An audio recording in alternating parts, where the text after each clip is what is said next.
Bonjour à tous, bienvenue sur PAC. Aujourd'hui, présentation du Bull M5 de chez Bull Armory, chambré en 9 mm Parabellum. Donc, avant toute chose, vérification de sécurité, chargeur vide, chambre vide.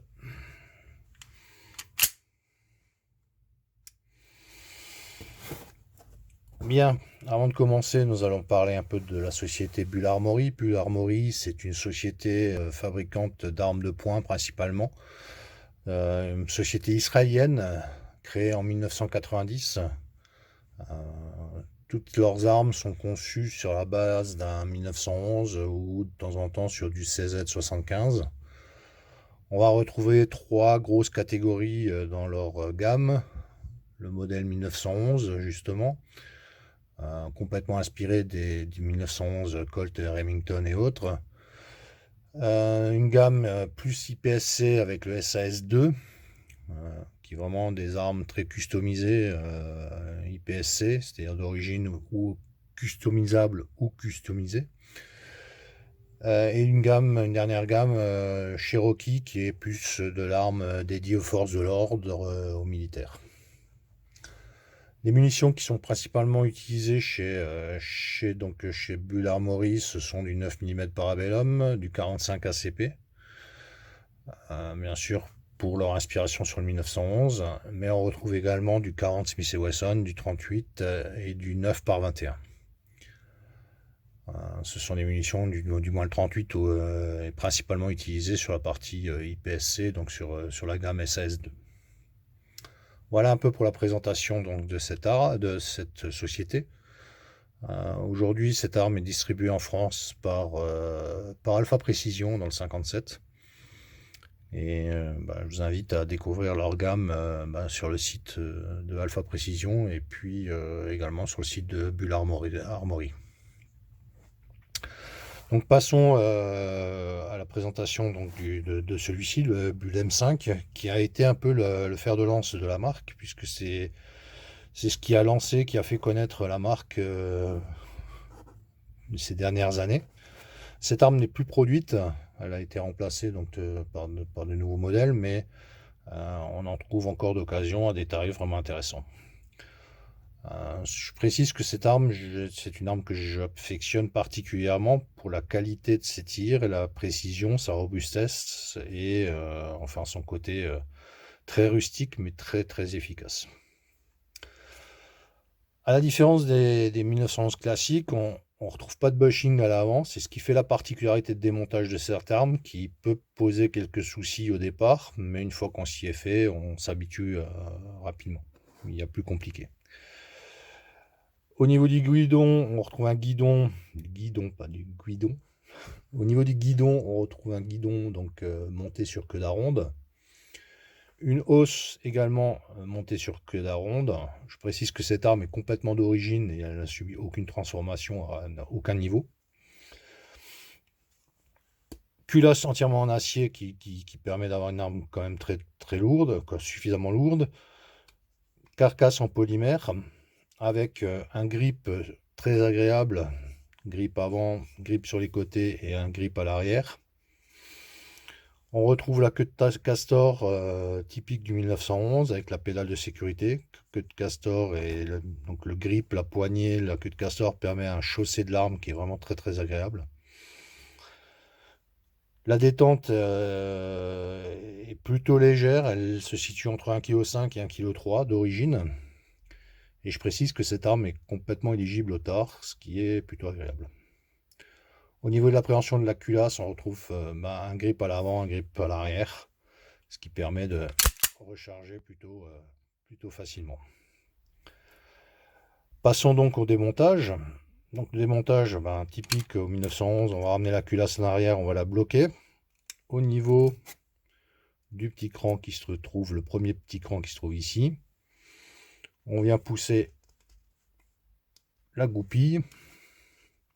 Il faut être bien en place, voilà.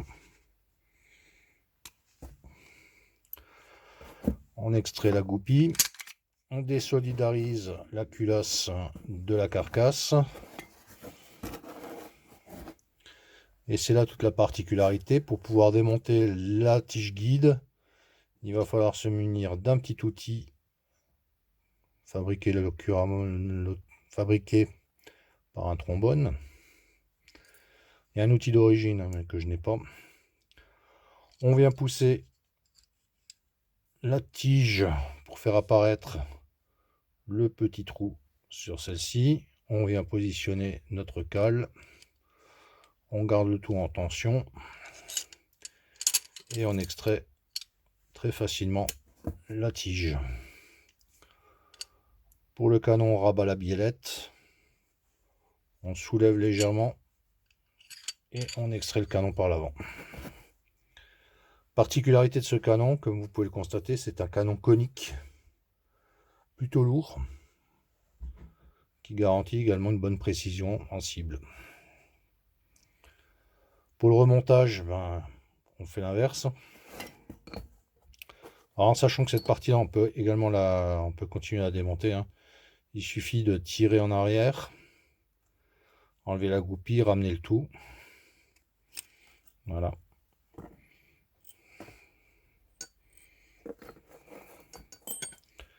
Elle est démontée. Donc on va remonter tout ça. Le montage est plutôt facile aussi. Pareil, on met sous tension.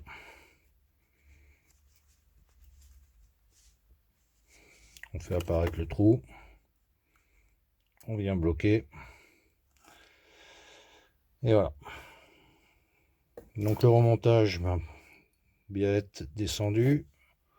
On prend la carcasse, on vient positionner le canon dans les stries qui sont ici. Donc stries inversées qu'on retrouve sur le canon. Voilà, c'est bloqué.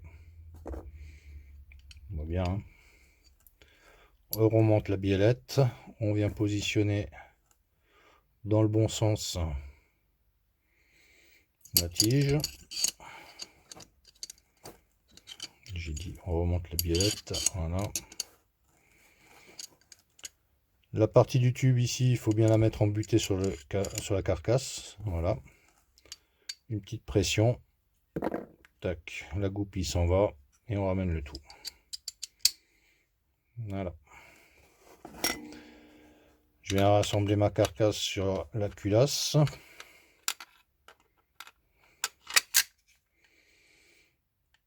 Et donc, pour pouvoir repositionner ma goupille, il va falloir que je tire ma culasse en arrière.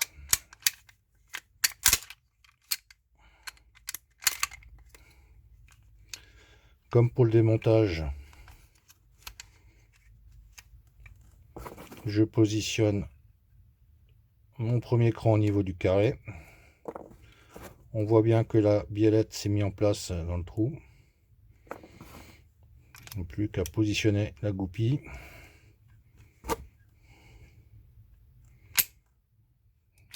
Voilà.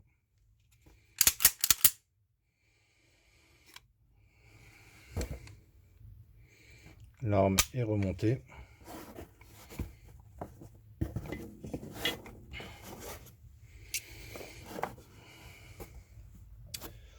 Voilà ce que je pouvais vous dire sur ce Bull 1911.